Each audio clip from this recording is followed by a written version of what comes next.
Woman sitting in a Nashville prison, and there is mounting public pressure to free her. Today in 2017, Centoya Brown would be classified a sex slave, a little child manipulated who didn't stand a chance against the men who used her. But that wasn't the case in 2004.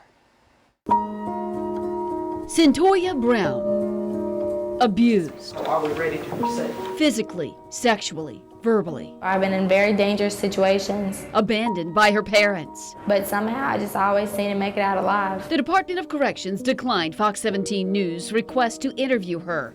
But filmmaker Dan Berman shared video from his 7 years documenting Centoya Brown's case. I was abused, so I was very paranoid. She's convicted of murder for killing a Nashville realtor who'd bought her for sex. She was picked up by this 43-year-old man. Centoya was 16 years old when this started. Berman's documentary gave voice to her childhood horror.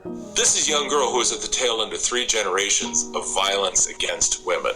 Her grandmother, her mother, her, all raped. She had no chance. There was always a gun pointed at me, hit, being choked, dragged. She did kill someone. She deeply regrets it, but she was a child who was being traumatized and exploited. She shot Mr. Allen because she was fearful of him, didn't she? Yes. He was a sharpshooter in the Army. If he does something to me, I'm sitting here thinking, what can I do? Further affecting impulse control, her mother testified drinking at least a fifth a day while pregnant. She was exposed to fetal alcohol spectrum disorder. Her brain was actually affected. There were brain scans that were done. She was being sex trafficked.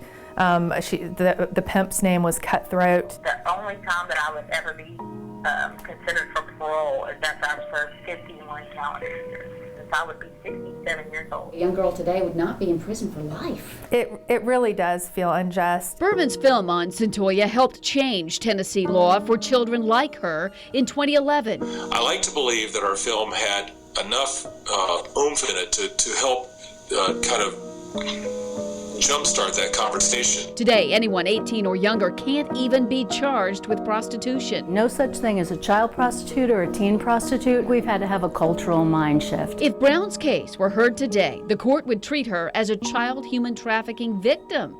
Though Berman's not involved, there are now plenty who want her set free.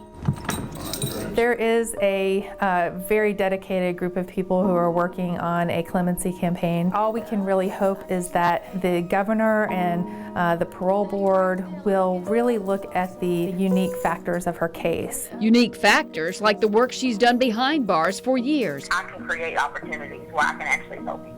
Here she is in graduation pictures from Lipscomb University for an associate's degree. She's now working on her bachelor's while working side by side with the courts and the juvenile justice system as an unpaid consultant, a friend of the system.